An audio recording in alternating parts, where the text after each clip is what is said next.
নমস্কার। কবিতার ক্ষেত্রে আমি আপনাদের বা তোমাদের একটা কথাই বলবো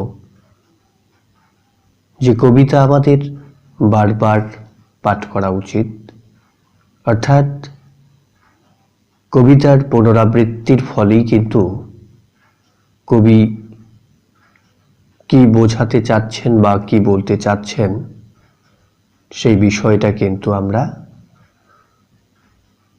বারবার পুনরাবৃত্তির ফলেই অনুধাবন করতে পারি।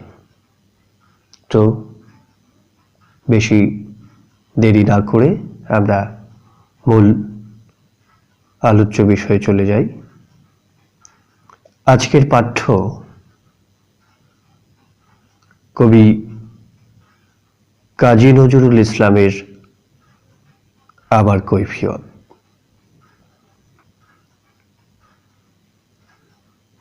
বর্তমানের কবি আমি ভাই, ভবিষ্যতের নই নবী। কবি ও অকবি যাহা বল মোরে, মুখ বুঝে তাই শৈশবই। কেহ বলে তুমি ভবিষ্যতে যে ঠাই পাবে কবি ভবির সাথে হে। যেমন বেরোয় রবির হাতে সে চিরকেলে বাণী, কই কবি। দোষেছে সবাই, আমি তবু গাই শুধু প্রভাতের ভৈরবী। কবি বন্ধুরা হতাশ হইয়া মোর লেখা পড়ে শ্বাস ফেলে, বলে কেজক্রমে হচ্ছে অকেজ, পলিটিক্সের পাশ ঠেলে। পড়ে না কো বই, বয়ে গেছে ওটা। কেহ বলে বউয়ে গিলিয়াছে গটা। কেহ বলে মাটি হলো হয়ে মোটা, জেলে বসে শুধু তাস খেলে। কেহ বলে তুই জেলে ছিলি ভালো, ফের যেন তুই যাস জেলে। গুরুগণ তুই করেছিস শুধু তলোয়ার দিয়ে দাড়ি চাচা। প্রতি শনিবারই চিঠিতে প্রেয়সী গালি দেন, তুমি হারি চাচা। আমি বলি প্রিয়ে হাতে ভাঙি হাড়ি, অমনি বন্ধ চিঠি তাড়াতাড়ি। সব ছেড়ে দিয়ে করিলাম বিয়ে, হিন্দুরা কন আড়ি চাচা। জবন না আমি কাফের, ভাবিয়া খুঁজি টিকি দাড়ি নারী কাছা। মৌলভী যত মৌলবী আর, মোল্লারা কন হাত নেড়ে। দেবদেবী নাম মুখে আনে, সবে দাও বাজিটার জাত মেরে। ফতোয়া দিলাম কাফের কাজীও, যদিও শহীদ হইতে রাজিও। আমপাড়া পড়া হামবড়া মোড়া এখনো বেড়াই ভাত মেরে। হিন্দুরা ভাবে পার্সি শব্দে কবিতা লেখে ও ভাত নেড়ে। আনকোড়া যত নন ভায়োলেন্ট, নন কোর দল নন খুশি। ভায়োলেন্সের ভায়োলিন, নাকি আমি বিপ্লবী মন্তুষী। এটা অহিংস বিপ্লবী ভাবে, নয় চরকার গান কেন গাবে। গড়ারাম ভাবে নাস্তিক আমি, পাতিরাম ভাবে কনফুসি। স্বরাজীরা ভাবে নারাজি, নারাজীরা ভাবে তাহাদের আঙ্কুশী। নর ভাবে আমি বড় নারী ঘেঁষা, নারী ভাবে নারী বিদ্বেষী। বিলেত ফেরনি প্রবাসী বন্ধুগণ, এই তব বিদ্যেছি। ভক্তরা বলে নবযুগ রবি, যুগের না হই হুযুগের কবি। বটি তোড়ে দাদা আমি মনে ভাবি, আর কোষে কোষি রীত বেশি। দোকানে চশমা আটিয়া ঘুমানো, দিব্যি হতেছে নিন্দ বেশি। কি যে লিখি ছাই মাথা ও মুন্ডু, আমি কি বুঝি তার কিছু। হাত উঁচু আর হলো না তো ভাই, তাই লিখি করে ঘাড় নিচু।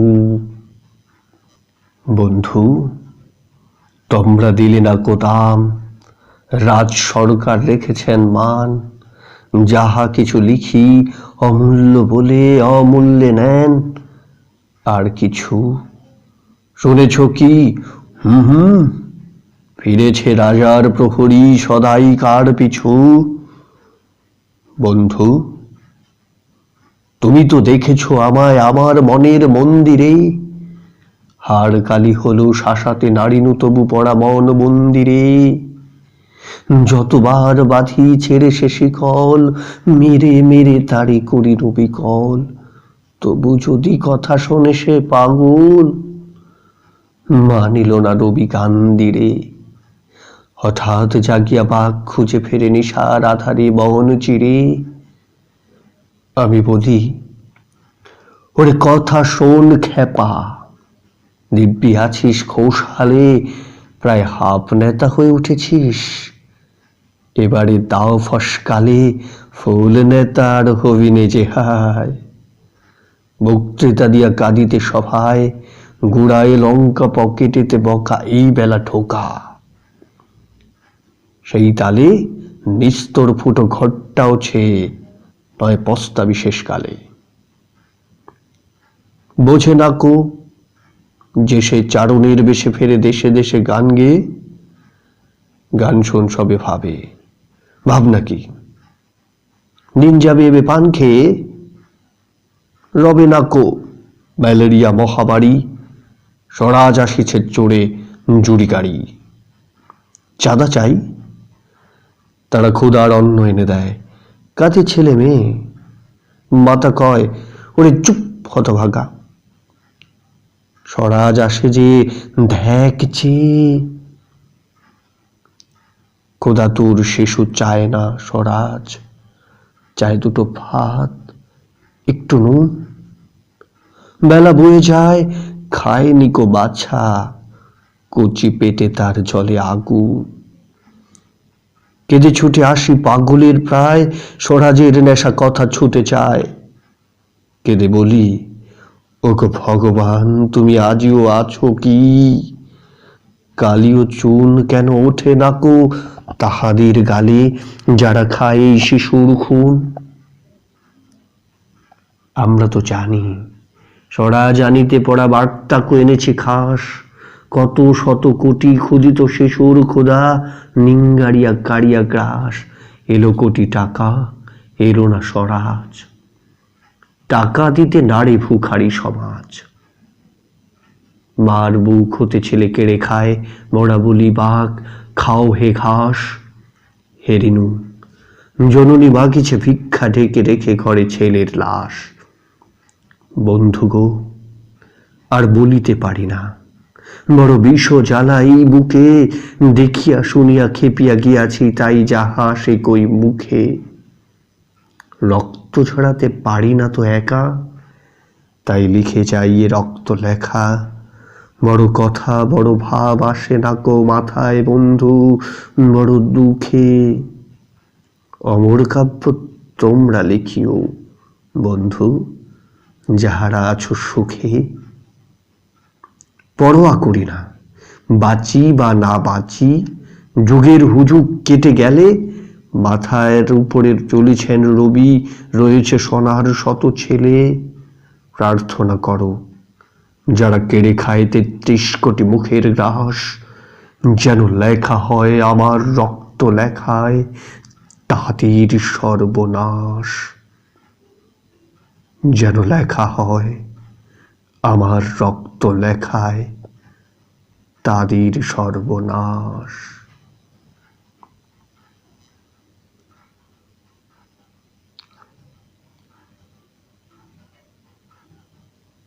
নজরুল ইসলামের জীবন ও জীবনাদর্শের সমালোচনা করে শনিবারের চিঠি, ইসলাম দর্শন ও মুসলিম দর্পণ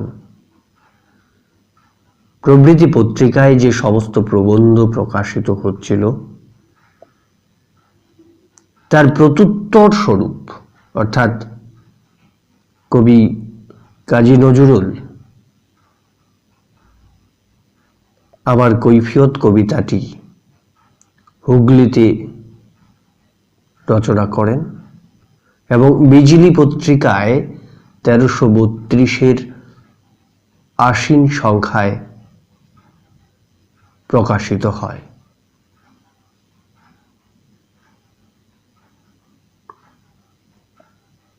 কবি নজরুলের জীবনে যে তিক্ততা বেদনার অভিজ্ঞতা হয়েছিল তারই প্রত্যুত্তরমূলক আলোচ্য কবিতাটি সর্বহারা কাব্যগ্রন্থের শ্রেষ্ঠতম ভাব উদ্দীপক কবিতা হলো আমার কৈফিয়ত কবিতাটি।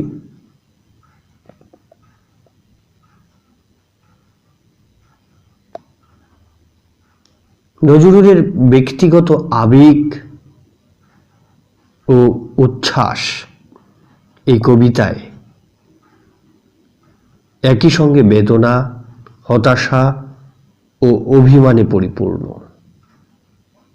কবি সাধারণ মানুষের সপক্ষে বীর সৈনিকের মতোই লড়াইয়ে পক্ষপাতী।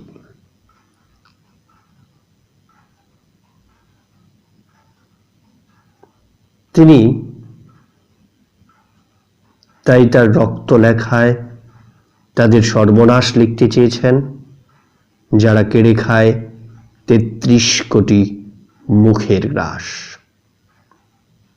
তিনি বলতে চেয়েছেন মর্মান্তিক দারিদ্র্যের কথা, সামাজিক অসাম্যের কথা এবং সেই সঙ্গে শোষণ আর শাসনের অভিশপ্ত বেদনা ভরা ইতিহাসের কথা, নারীর অপমান, দাসত্ব, শিশুর ক্ষুধার তীব্র জ্বালা কবির কোমল হৃদয়কে সহজেই এই সময় বিচলিত করেছে।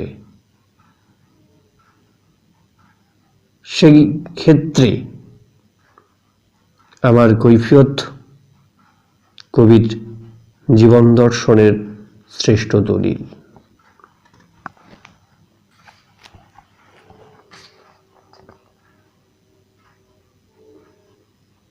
আমার কৈফিয়ত কবিতাটির সূচনায় কবি প্রথমেই নিজেকে বর্তমানের কবিরূপে অখ্যাত করতে চেয়েছেন, অর্থাৎ কবিতা রচনায় সমকালীনতাই তাকে বেশি বিচলিত করেছিল। তিনি ভবিষ্যতের কোনো প্রাজ্ঞ পুরুষ রূপে ইতিহাসে চিহ্নিত হতে চাননি। বর্তমানের কবি আমি ভাই, ভবিষ্যতের নই নবী। তাকে কবি বা অকবি যাই বলা হোক না কেন, তিনি চুপ করে সমস্তই সহ্য করতে প্রস্তুত। তিনি নিন্দা, সমালোচনা, প্রশংসায় বিচলিত হতে চান না। কেউ কেউ বলেছেন যে ভবিষ্যতে তার স্থান হবে জেদি একঘুয়ে ব্যক্তির সঙ্গে। রবীন্দ্রনাথের লেখনীতে যেমন কাব্যের চিরন্তন রূপ প্রকাশিত হয়, নজরুলের লেখনীতে সেই চিরন্তনত্বের প্রকাশ অনুপস্থিত। সমকালীনতার উপস্থিতি দেখে কেউ কেউ আক্ষেপ করেন, সকলেই তাকে দোষী সাব্যস্ত করেন, কিন্তু তবুও নজরুল প্রভাতের রাগিনী গেয়ে চলেন। তার কবিতায় নতুন সৃষ্টির শুরুর বন্ধনা গান ধ্বনিত হয়। কবির বন্ধুরা তার কাব্য কবিতা পাঠ করে হতাশাগ্রস্ত হন। অনেকেই বলেছেন রাজনীতির ছাইগাদা ঠেলে কেজো ব্যক্তিক্রমে অকেজো হচ্ছে। প্রমীলার সঙ্গে নজরুলের বিবাহ সম্পর্কে যারা বিরূপ সমালোচনা শুরু করেছিলেন তাদের প্রতিও ইঙ্গিত আলোচ্য কবিতাংশে বিদ্যমান। কেউ কেউ মনে করেন জেলে বসে তাস খেলে মোটা হওয়াটাই তার কাল হয়েছে। কেউ মনে করে জেলে থাকাই নজরুলের পক্ষে ভালো ছিল।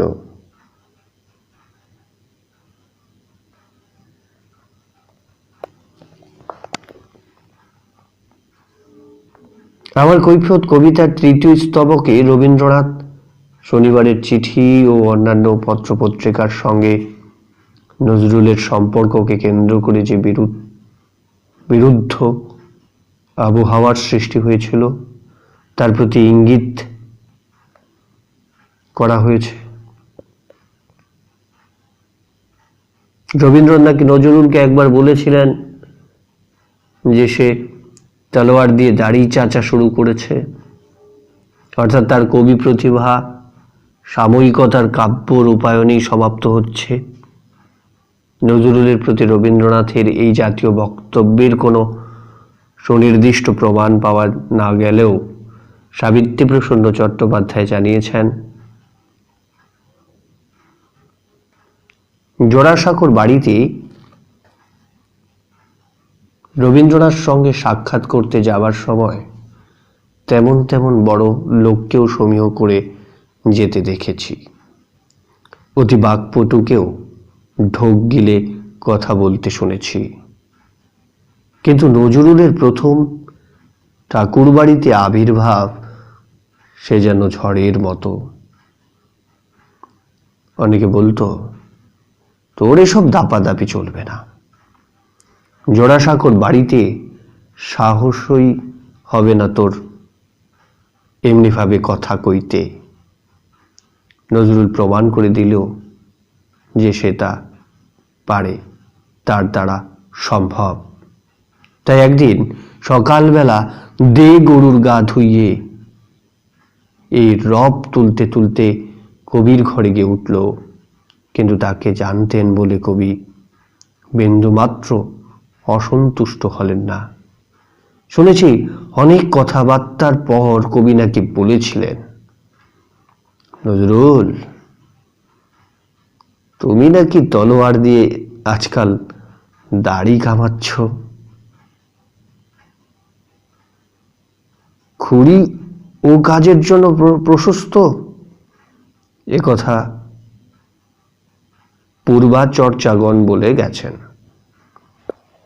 তাই না? অর্থাৎ এই কবিতায় অনেকে অনেক ধরনের কথা বলেছেন, কিন্তু কবি স্থির থেকেছেন এবং প্রত্যুত্তর কিভাবে দিতে হয় সেই লেখনের মধ্য দিয়েই কিন্তু তা প্রকাশ করেছেন এই কবিতায়।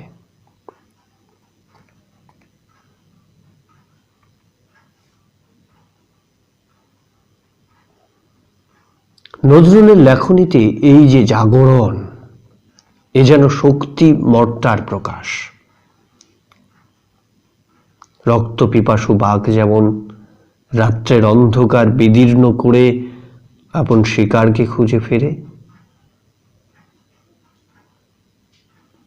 তেমনি বাংলাদেশের জাগ্রত বিপ্লবী শক্তি যেন তার অত্যাচার ও বেদনার পরাধীনতার জ্বালার কারণ নির্ণয়ে উদ্বোধিত হয়ে তার অবস্থান নির্ণয়ে সচেতন হচ্ছিল। এই মনোভাবেরই ছন্দবদ্ধ রূপায়ণ অষ্টম স্তবকটি, যেখানে নজরুল উচ্চারণ করলেন, অর্থাৎ কবি উচ্চারণ করলেন, বন্ধু তুমি তো দেখেছ আমার মনের মন্দিরে, হাড় কালি হলো শাসাতে নাড়িনু, তবু পড়া মন মন্দিরে। বাংলাদেশের এই সামাজিক রাজনৈতিক অবস্থায় নজরুল স্বাধীনতা আন্দোলনের নেতৃবৃন্দের ভূমিকা তীব্র আক্রমণে জর্জরিত করেছেন। রাজনীতিকদের প্রতি তীব্র ব্যঙ্গ বিদ্রুপের বাণ নিক্ষেপ করেছেন। কি বলেছিলেন? যে প্রায় হাফ নেতা হয়ে উঠেছিস, এবারে দাও ফসকালে ফুল নেতার হবি নে যে হায়। এই যে রাজনৈতিক নেতাদের স্বার্থপরতা,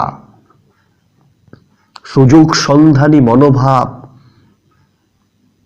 সাধারণ মানুষের প্রতি জনদরদি হওয়ার ভান করা, যা আমরা বর্তমানেও বিভিন্ন রাজনৈতিক নেতা নেত্রীদেরকে দেখি।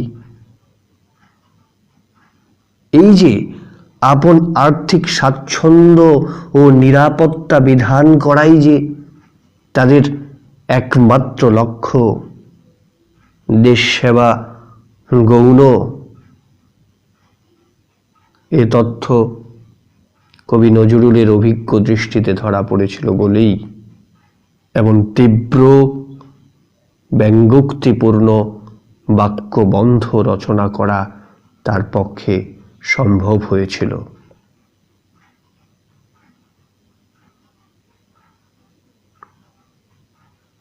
দশম একাদশ স্তবকে কবি স্বরাজের আশাবাদী ও ব্যঙ্গাত্মক উভয় চিত্রই কিন্তু তুলে ধরেছেন। নিরন্ন রোগ জীর্ণ হাহাকারে ভরা দেশে স্বরাজের আবির্ভাবে সমস্ত বিঘ্ন বিপদ দূরে যাবে, কিন্তু নিরন্ন বেদনার হাহাকার আর শেষ হয় না। ক্ষুদিত সন্তান, চিরক্রন্দিত মা তাদের সান্ত্বনা প্রদান করে। ওরে চুপ হতভাগা, স্বরাজ আসে যে দেখছে। কিন্তু ক্ষুধাতুর শিশুর কাছে স্বরাজের চেয়ে দুটো ভাত আর একটু নুনের দাবি প্রবল। কেননা বেলা বয়ে যায়, খায়নি কো বাছা, কুচি পেটে তার চলে আগুন। রাজনৈতিক স্বাধীনতার সঙ্গে সঙ্গে অর্থনৈতিক স্বাধীনতাও নজরুলের একান্ত কাম্য ছিল, কিন্তু শেষ পর্যন্ত স্বাধীনতার আশ্বাস অর্থনৈতিক দাসত্ব ঘোচাতে পারে না। আর্থিক স্বয়ংবরতার দেশ দাঁড়াতে পারে না। আর্থিক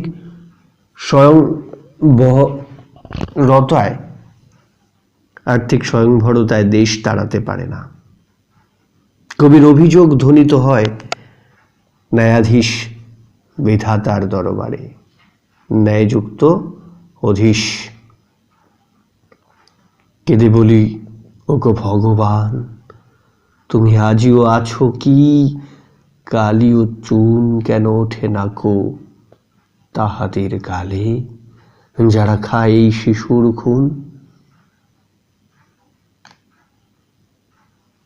দ্বাদশ স্তবকে কবির চোখে ফুটে ওঠে স্বরাজের বিকৃত রূপ, বিকৃত মানসিকতা।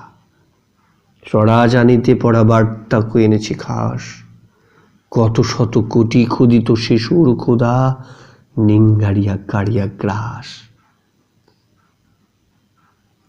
প্রকৃত স্বরাজ হস্তগত হয় না।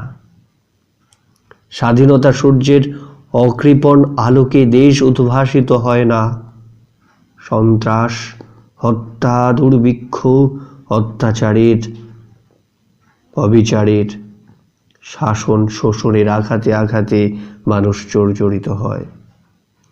মায়ের বুক থেকে সন্তান অপহৃত হয়। অনৈক্যের চড়াবালি, ভাতৃবিচ্ছেদজনিত লজ্জা, সাম্প্রদায়িক হানাহানি, পারস্পরিক কলহ, স্বার্থপরতার কানাগলিতে অজস্র শিশুর প্রাণ বলিদান হয়।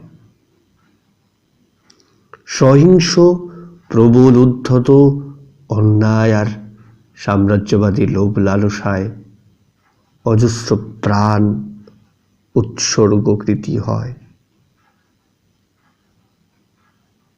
উৎসর্গীকৃত হয়।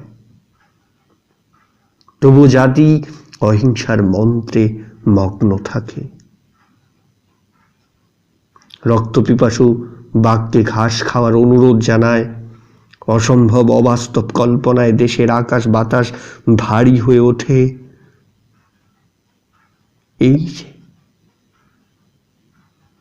এভাবেই তো হচ্ছে, এভাবেই তো চলছে বর্তমান সমাজেও। বেদনা, নিরুদ্ধ আবেগের প্রকাশ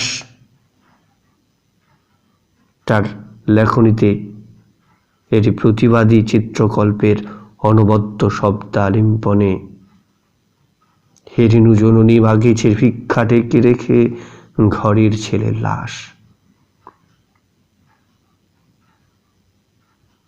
জাতীয় জীবনের এই ঐশিক দুর্গতিতে নিরন্ন হাহাকার ব্যথিত কবির প্রাণে যে তীব্র বেদনা বোধের সঞ্চার হয়েছিল, তাই যেন অসহ আবেগের বিক্ষোভে অগ্নিবর্ণ ভাষায় ফেটে পড়ে ত্রয়োদশ স্তবকে। বন্ধুগৌ আর বলিতে পারি না, বড় বিষ জ্বালা এই বুকে। এই অবস্থায় গজদণ্ড মিনারবাসী হয়ে রোমান্টিক কল্পনার জগতে গা ভাসিয়ে কবিতা রচনা করার অর্থ হল ইতিহাসের অমোঘ সত্যবাণীকে অবহেলা করা।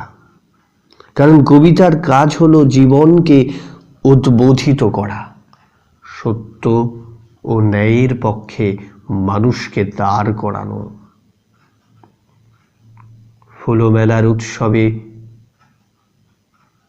বিদ্রোহী কবি নজরুল ছিলেন না, তিনি ছিলেন যৌবনের রক্তশিখা মশাল ধরার লাইনে,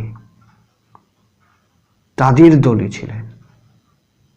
তিনি কবিতার সুন্দরকে দেখেছেন ক্ষুধাতুর শিশুর দৃষ্টিতে, অনাহার ক্লিষ্ট শিশুর দৃষ্টিতে, সন্তানহারা মায়ের হাহাকার বেদনায় যন্ত্রণায়।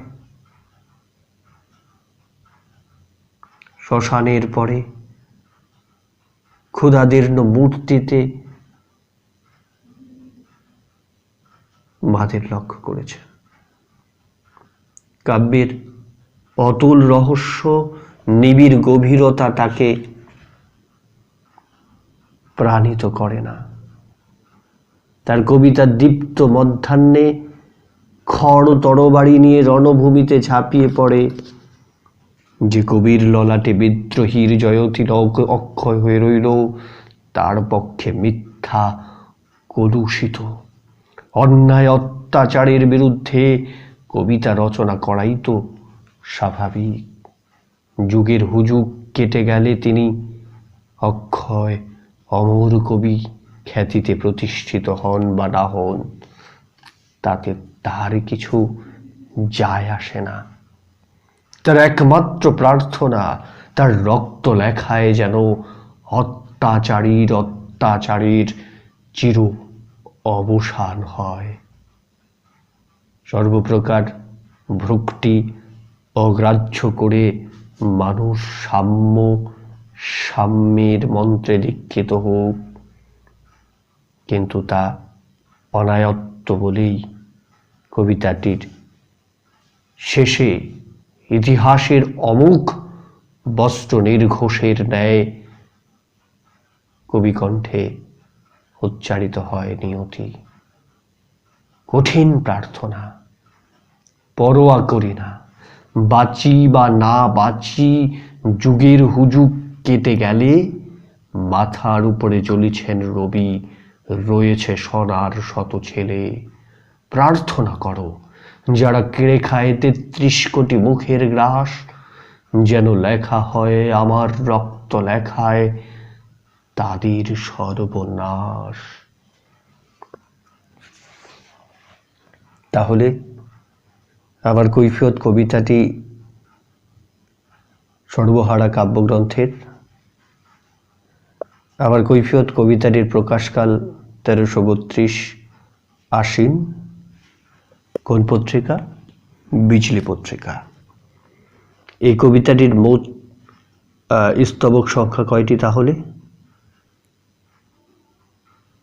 14টি, আর মোট লাইন সংখ্যা হচ্ছে 84টি। যে চিঠির উল্লেখ আছে সেই চিঠি হচ্ছে শনিবারের চিঠি, আর এই শনিবারের চিঠিতে বিদ্রোহী কবি কাজী নজরুলকে হাড়ি চাচা বলে গালি দেওয়া হতো। এই কবিতায় ম্যালেরিয়ার প্রসঙ্গ আছে।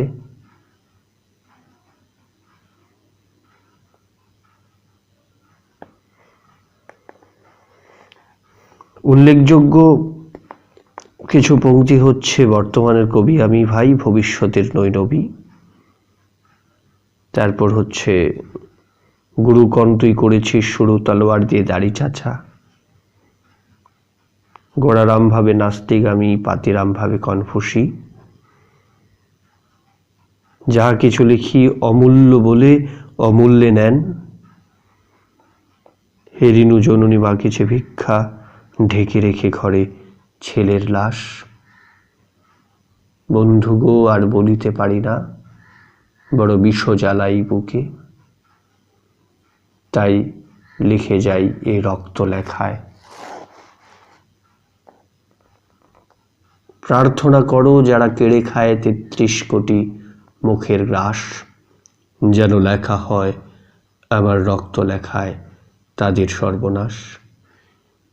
এই পংক্তিগুলো উল্লেখযোগ্য পংক্তি, অর্থাৎ গুরুত্বপূর্ণ পংক্তি, যা নেট সেট সিলেবাসের ক্ষেত্রে অন্ততই গুরুত্বপূর্ণ। তো আজকের